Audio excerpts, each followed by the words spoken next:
자, 안녕하세요. 행정사 이준입니다. 저도 행정사라는 직업을 한 10년째 하고 있죠. 그런데 최근 들어서 행정사가 좀 많은 주목을 받고 있어서 기분이 굉장히 좋습니다. 그래서 행정사가 궁금한 여러분들에게 행정사가 무엇인지 한번 파헤치는 시간을 가져보도록 하겠습니다. 첫 번째로 들어갈 주제는 행정사가 왜 주목을 받고 있을까? 제가 한번 생각을 해본 거예요. 그러면서 제가 실제 업무를 하면서 보니까 우리 업무는 굉장히 업무가 다양해요. 여러 가지 주제로 막 이루어져 있기 때문에 내가 적성에 맞는 것을 골라서 내가 원하는 업무를 할 수 있다라는 점이 좀 장점이죠. 그리고 굉장히 넓은 영역을 갖고 있기 때문에 다른 자격증을 갖고 있는 분들이 본인의 자격증에서 부족한 점을 행정사라는 자격을 취득해서 메꿀 수 있다? 자, 그런 것들도 굉장히 좋아요. 물론 근데 저는 좀 불만이긴 해요. 왜냐하면 저는 행정사 자격증만으로도 굉장히 많은 수익을 창출하고 있기 때문에 이거를 꼭 굳이 다른 자격증을 통해서 행정사를 한다?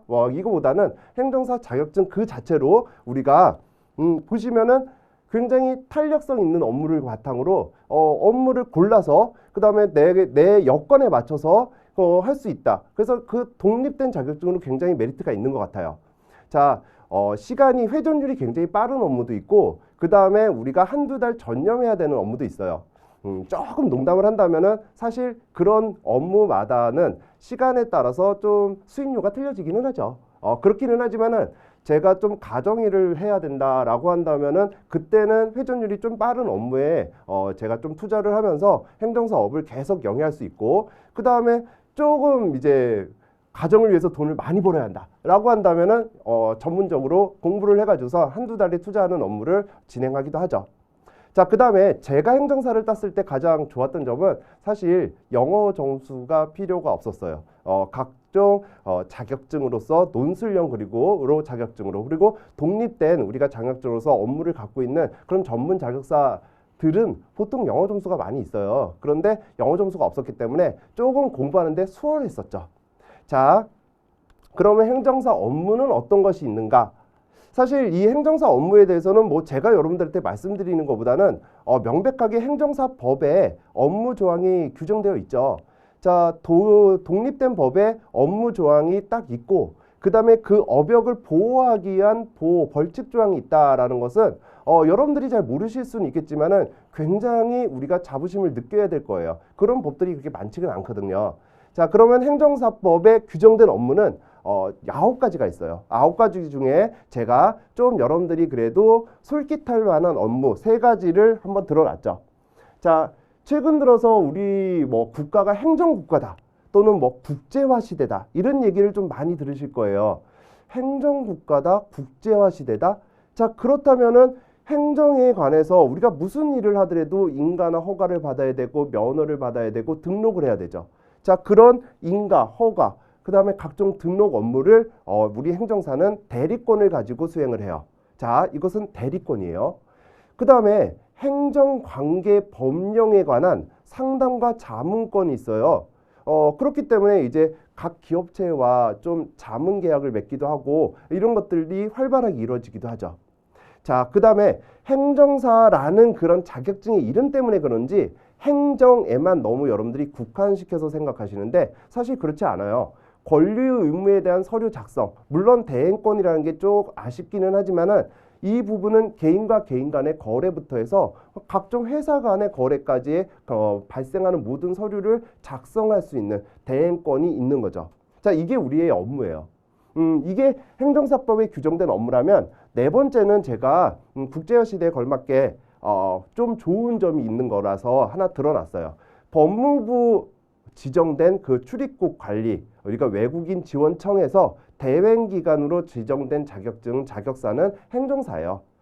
조금 전에도 말씀드렸잖아요. 국제화 시대이기 때문에 아무래도 외국인의 비율이 지금도 높지만 앞으로도 높아질 수밖에 없겠죠. 자, 그런 외국인들에 대한 어떤 등록 허가를 대행할 수 있는 기관으로 지정된 자격사가 행정사라는 거죠. 따라서 우리 업무가 이 부분에서도 이민행정이라고 하나요? 그 부분에서도 굉장히 블루칩으로 많은 행정사들이 하고 있고 그 다음에 더욱더 발전할 수 있는 그런 영역인 거죠.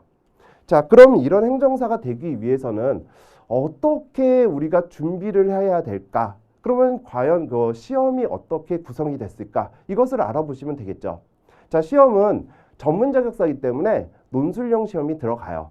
자, 1차는 객관식으로 3과목을 25문제씩, 그래서 60점 이상이 넘으면 합격을 하는 시험인데, 2차 같은 경우는 논술형으로 구성돼 있죠. 그리고 4과목이에요.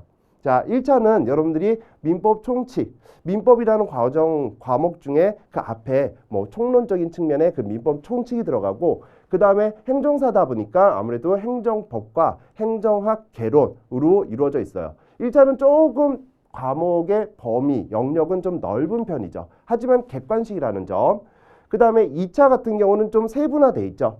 행정법에 해당되는 그런 과목 중에 행정 절차, 사무관리, 행정사 실무법, 이건 일반 행정사를 기준으로, 물론 외국어 번역 행정사는 외국어가 들어갈 테고, 회사 행정사 같은 경우는 회사 실무법이 들어가겠죠. 자, 이렇게 해서 좀 행정법에 관련된 과목과, 그 다음에 우리가 사인 간의 권리 의무 간의 서류를 작성할 수 있기 때문에 어떤 계약에 관련된 민법의 한 파트인 계약으로 관련된 2차 과목 총 4가지로 구성이 돼 있죠. 자, 이런 합격 기준은 제가 앞에서도 말씀드렸지만 모든 과목이 40점은 넘어야 돼요. 그래서 40점이 안 되면 꽈락이고, 모든 과목을 평균 냈을 때 60점 이상이면 합격이 되는 거죠. 자, 근데 이 행정사가 1차 같은 경우는 제가 좀 양이 넓다고 했죠. 그래도 기출문제 위주로 좀 많이 공부하시는 게 좋아요. 왜냐하면 10회가 됐기 때문에 중요 부분은 기출로 다루고 있죠. 자, 그래서 완벽한 기출 분석이다. 이런 것은 여러분들이 1차를 가장 쉽게 합격하는 굉장히 좋은 길이죠. 그렇지만 1차를 통해서 우리가 2차의 어떤 기본 이론을 다져놔야 되기 때문에 최종 합격을 위해서는 1차도 무시하지 않고 기본적인 탄탄함은 유지하셔야 돼요. 자, 그 다음에 2차 같은 경우는 논술형이다 보니까 적어도 10번 정도의 모의고사는 실제 써봐야지 여러분들이 쓰는 거라는 거에 대한 두려움을 깨고 실제 시험에서 여러분들이 알고 있는 사항을 잘 표출할 수가 있죠. 그래도 너무 양이 많으면 안 돼요. 우리가 써야 되는, 백지 상태로 써야 된다는 거는 외울 수 있는 양이 한계가 있기 때문에 핵심 요약 자료를 통해서 뭔가 선택할 수 있는 그런 공부 방법이 필요하죠. 자, 지금 제가 말씀을 드렸지만은 열심히 한다고 합격하는 시험은 이제 지났어요. 경쟁률이 좀 높아진다는 거는 여러분들이 그냥 단순한 열심히 공부하는 거, 그건 당연히 전제가 돼야 되지만 효율적으로 공부를 하셔야지 합격하는 거죠. 그러면 1차에서는 기출문제를 분석하는 게 효율적이라고 했지만 그거를 거기서 끝내는 것이 아니라 탄탄함을 유지해서 2차 과목에 탄력을 받아야 되는 거죠. 그리고 2차 과목에서는 적어도 10번의 모의고사, 그리고 선택과 집중을 하기 위한 핵심 요약 자료. 자, 이런 것들이 과연 이런 것들이 여러분들이 효율적으로 합격하기 위한 어떤 잣대자 기준이에요. 그거를 갖추고 있는 게 바로 에듀윌의 커리큘럼이죠. 그래서 자, 언제나, 그리고 제가 항상 주장하듯이 정답은, 합격을 위한 가장 효율적인 방법의 정답은 에듀윌이죠. 자, 에듀윌에서 여러분들을 뵙도록 하겠습니다. 감사합니다.